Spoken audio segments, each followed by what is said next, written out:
మన చుట్టుపక్కల అనేక ఆసక్తికర విషయాలు జరుగుతూ ఉంటాయి, కానీ మనకు తెలుసుండదు. ఎందుకంటే ప్రపంచంలో ఎక్కడైనా దూరంగా జరిగితే ఆ విషయాల గురించి మనకు చాలా క్యూరియాసిటీ ఉంటుంది. అదే మన చుట్టుపక్కల జరిగితే మాత్రం అస్సలు పట్టించుకోం. ఇప్పుడు ఈ విషయం గురించి ఎందుకు చెప్పాల్సి వస్తుంది అంటే, మన కిరణ్ అబ్బవరం నటించిన కా మూవీలో చూపించిన కృష్ణగిరి అనే విలేజ్ లో సాయంత్రం అనేదే ఉండదట. ఆ మూవీలో చూడ్డానికి వింతగానే అనిపించింది, కానీ నిజంగా బయట కూడా అలాంటి విలేజ్ ఉంది అంటే నాకైతే చాలా ఆశ్చర్యం అనిపించింది. అదేనండి మన కొదురుపాక విలేజ్. దీని గురించి చాలా మందికి పెద్దగా తెలీదు. అసలు ఆ గ్రామానికి ఉన్న ప్రత్యేకత ఏంటి, అక్కడ సాయంత్రం అనేది ఎందుకు మిస్ అవుతుందనే విషయాన్ని ఇప్పుడు తెలుసుకుందాం. పెద్దపల్లి జిల్లా సుల్తానాబాద్ మండలంలోని కొదురుపాక గ్రామం తెలంగాణలోనే వింత గ్రామంగా ముద్రపడింది. ఇక్కడ ఉదయం 8 గంటలకి సూర్యోదయం అవుతుంది, సాయంత్రం 4 గంటలకే రాత్రి అయిపోతుంది. దీంతో ఈ గ్రామస్తులు సాయంత్రాన్ని ఇప్పటి వరకు చూసింది లేదట.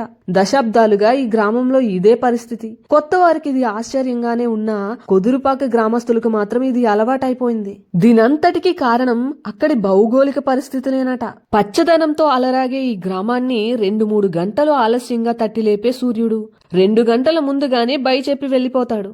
అన్ని గ్రామాలు 4 జాముల కాలాన్ని అనుభవిస్తే సూర్యుడి సీతకన్నుతో కొదురుపాక గ్రామస్తులు మాత్రం 3 జాములతోనే కాలం వెళ్లదీస్తున్నారు. శతాబ్దాల క్రితమే వెలిసిన ఈ ఊరు అత్యంత అరుదైన గ్రామాల సరసన నిలుస్తోంది. పాముబండ గుట్ట, గొల్లగుట్ట, రంగనాయకుల గుట్ట, దేవునిపల్లి గుట్ట అని పిలువబడే 4 గుట్టల నడుమ ఈ గ్రామం ఉంది. ఈ గుట్టల కారణంగా కొదురుపాకలో సూర్యోదయం ఆలస్యంగా జరగడం, సూర్యాస్తమయం తొందరగా జరిగిపోతుందట.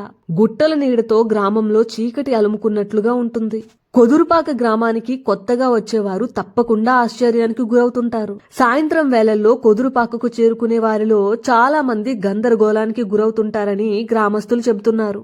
మరో గ్రామం నుంచి సాయంత్రం వేళ బయలుదేరిన వారు గంటలో కొదురుపాక చేరుకున్నా ఇక్కడ చీకట్లు అలుముకోవడాన్ని చూసి ఏం జరిగిందో అర్థం కాక ఆందోళనకు గురవుతుంటారని చెబుతున్నారు. కొదురుపాక గ్రామానికి మరో ప్రత్యేకత కూడా ఉందండోయ్. రంగనాయకుల గుట్టకు దిగువన నిర్మించిన ఆలయంలో దేవుడి విగ్రహం ఉండదు. ఏడాదికి ఒక్కసారి మాత్రమే ఈ ఆలయంలో దేవుడు దర్శనమిస్తాడు.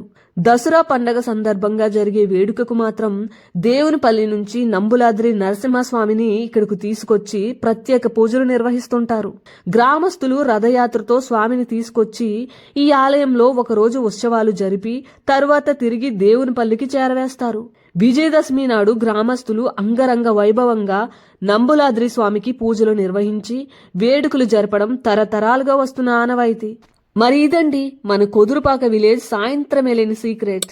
మరి ఈ వీడియో మీకు నచ్చినట్లయితే లైక్ చేయండి, షేర్ చేయండి, కమెంట్ చేయండి.